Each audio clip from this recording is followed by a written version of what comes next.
What's up, guys? Welcome back to another episode of the Iron Roots podcast brought to you by Play.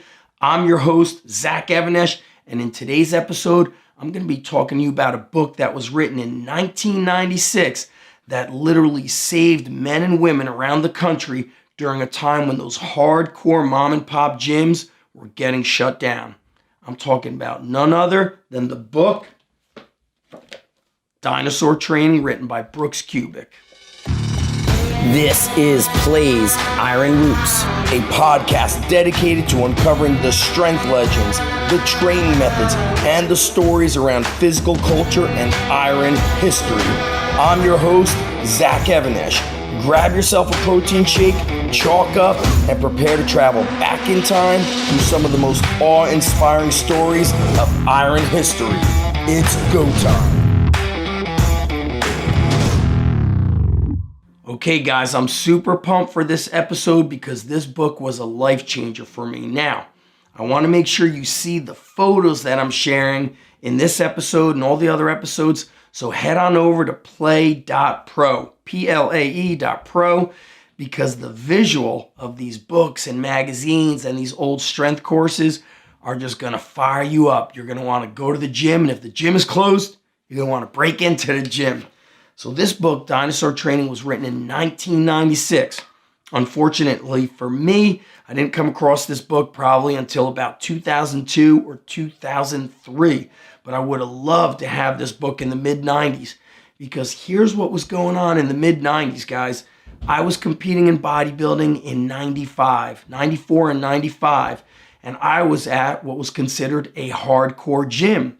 But around that time, fitness started making its way into the industry. So it started coming to this place like, oh, those bodybuilders are too big, they're too jacked.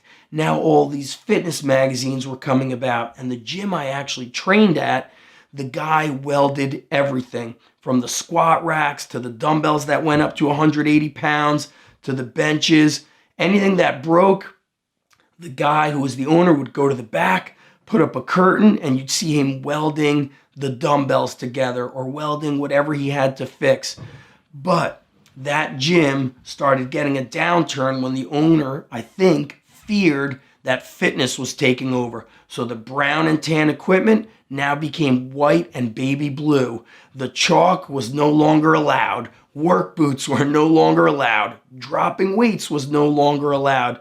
Heavy metal, hard rock music was no longer allowed. They removed the tape deck even from the gym.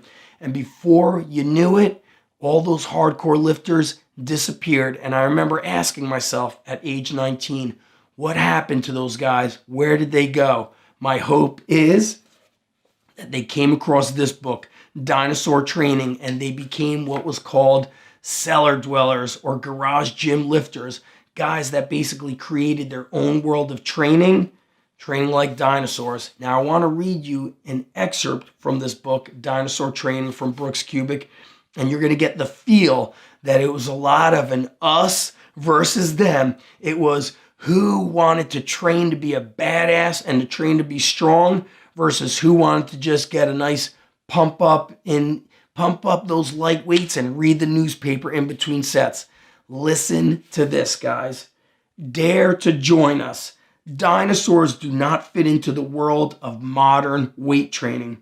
We are fossils, relics from a bygone era. The glitz and glitter of the modern muscle scene is not for us. The politics, on stage and off stage, boardroom and bedroom, that control bodybuilding contests hold no interest whatsoever for us. Drug-bloated, quote-unquote, champions do nothing for us. We turn our backs on the modern mess. We go back to an earlier era and a better era, an age where men and women had honest muscles, honestly developed. We leave the rest of the world to continue its insanity. We realize that our numbers are few, that our numbers will always be few, that very few kindred spirits will ever join us, and that we can never be more than an island of sanity in a sea of nonsense. We are the dinosaurs Dare to join our marks. I'm ready to tear off my shirt and just start lifting the kegs. And then he has a quote all throughout this book. There's many powerful quotes. Here is a very cool quote. There is one thing stronger than all the armies in the world, and that is an idea whose time has come. Quoted by Victor Hugo. And then the other quote by Winston Churchill. Difficulties mastered are opportunities won. Guys, let me tell you about this book, Dinosaur Training by Brooks Kubick, who you could find out more about him. You could Google him. He's got a blog. He still fires me up. I remember purchasing way back in the day on VHS one of his tapes. I think it was called something like Bars and Barrels. He was training in his backyard and in his basement. I remember him training in the backyard with a huge tree log that was cut out and it had handles drilled inside of them. And he was doing max, heavy 1-rep maxes, clean and press. And he started wrapping chains around it. And he's in his backyard somewhere in, I think, Louisiana. I don't recall exactly where. But just seeing him lifting heavy with no rules out in the backyard, it fired me up so much. And it was a big influence. And it just catapulted me to say, you know what? I can train athletes in my backyard with stones. I can train them up in the woods, sprinting up and down the woods, up to the water towers, lifting the logs, trees that were down from the winter time. This book helped those lifters who were basically kicked out of the hardcore gyms, who felt like they had nowhere to go. I didn't know where they went until years later. Dave Tate said, we've been setting up those guys with garage gyms and basement gyms since day one. So Dinosaur Training talks about training a lot with odd objects, sandbags, lots of thick bar work. Brooks Kubick is really giving a lot of influence and basically, saying if you're going to press or pull a weight, don't use a regular barbell. Get a thick bar when you bench. Get a thick bar when you go overhead. And I think Brooks was heavily influenced from the Strength and Health magazines, because in this 3-ring binder here, I've got the Dinosaur files. Now, in a previous episode, I shared how I was gifted these Dinosaur files and the Dr. Ken training tapes, so you'll have to check them out, play.pro. But inside the Dino files, inside Dinosaur Training, Brooks Kubick also puts a heavy emphasis on lifting overhead, which, like I mentioned in a previous episode, those early 1900s, mid 1900s, the test of strength was not the bench press. Now kids and adults, hey, how much do you bench? Back then it was like, hey, what can you pick up off the ground and lift over your head? What can you clean and press? But Brooks Kubick took it to another level with clean and pressing sandbags, kegs filled with water. And then when you read in the Dinosaur files, there's a lot of excerpts where dinosaurs were writing into him, talking about their workouts. And it was like he created this army of men and women who refuted what he called the chrome and fern crowd, right? These were the health clubs and the fancy fitness centers. They were like anti all of that, and they were all about training crazy. So I want to share a story while I'm reading the Dinosaur files and reading about these people that wrote in. I see something called Dino Cardio. And as I read it at the end, it's from Jeremy Frisch, who's a friend of mine and probably he's got to be one of the best youth development coaches I have ever come across. So these Dinosaur files were from 1999. Guys, that's 20 years ago. So Jeremy Frisch is talking about Dino Cardio, where he goes out to an empty field and he takes a sandbag and puts it something like 60 yards away. He sprints to the sandbag, throws it on the shoulder, jogs it back, puts it down, sprints down and back to the end of the field, and does a repeat. I don't know how many sets he said he does in there. He says he does it until he feels he's nauseated. Then he goes to his house, into the basement, where he had an anvil that weighed over 100 pounds.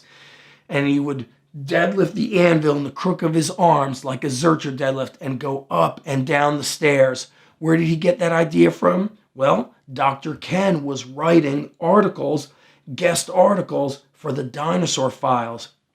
In the Dinosaur Files were a lot of these retro and throwback articles from Strength and Health magazine and other authors from those early days that Brooks Kubick had contributing to the Dinosaur Files. So I asked Jeremy, hey man, where did you get an anvil 20 years ago? He said, well, I went back to my old high school because when I had metal shop, we had anvils in there to shape the metal. So they were about to rebuild the high school, and he went back to the high school, found the custodian. The custodian let him in, and he said he had to go find his old football helmet. He made up a story. Instead, he goes, I just carried that sucker out. So the Dinosaur Files and Dinosaur Training, it's a book where a lot of strength coaches and lifters, especially guys in their 20s, they haven't heard about it. They never even read it. This book is a must-have. If you're a coach, you need to read it. If you're a director, athletic director, director of strength and conditioning, I dare you to gift this book to your team of coaches and let me know what comes about with them. What came about it with me was this. The Underground Strength Gym was hugely inspired and influenced by Brooks Kubick. When I started training athletes out of the first house we bought, it was 1 year of training out of my house before we could even live there. The first thing that was fixed up in my house was the 2-car garage. And in the backyard was an old cherry tree. It was dying. So my wife's uncle and her cousin were basically our contractors. They cut down that tree in the backyard, and then they cut it in two for me. And the reason why they cut it in two is I told them about this. Boom. Brooks Kubick was training with tree logs, except that log that he had, I believe, was gifted to him by Kim Wood, who was one of the earliest strength coaches in the NFL, I believe, for the Bengals. And we started carrying and squatting tree logs. And I remember never feeling so much quote-unquote core work as I Zercher carried and Zercher squatted those heavy tree logs. And you got to remember, guys, around 2002, 2003, the state of training, it was called functional training. And so much of it was training on physio balls, standing on one leg, using cable machines to make sure you're doing all this, cross-body anti-rotation stuff. But for me, it was dinosaur training. It was sledgehammer strikes on the tree stump that we had cut off. It was climbing a rope that was hanging from a tree in the backyard. It was hand walking while we're holding each other's ankles, maneuvering around the raccoon crap in the backyard. It was going down to the elementary school after hours and pushing around my truck. And that is dinosaur training. It made people fired up, and it really created essentially like a cult of guys that were sick of this fitness and fancy and pretty stuff that wanted to get back to training in work boots, in basements, in garages, that weren't afraid to get their hands dirty. And of course, with Brooks's big influence from the strength and health guys and Dr. Ken, what was it all about? Hard work, low volume, eating plenty of healthy, strong foods, which is the exact stuff that will never go out of style because it always produces results, guys. So that's it for this episode of the Iron Roots podcast. Talking about dinosaur training, talking about the Dinosaur Files from Brooks Kubick. Dinosaur training is going to be available anywhere books are sold. Brooks Kubick is still writing, doing awesome things. Now, the Dinosaur Files, if you could find somebody who's trying to let them go, good luck. And go back to a past episode where I talk about how the Dinosaur Files were gifted to me, as well as Dr. Ken's training videos. That's an awesome episode. And how could you see the photos of these books and all these magazines? Go to play.pro, Plae.pro. Leave comments there. I want to know what you think of each episode. And also do me a big favor. I want to spread the word with this stuff. So share it with a friend, send it as a text message, post it on your Facebook or Twitter. We got to spread the word.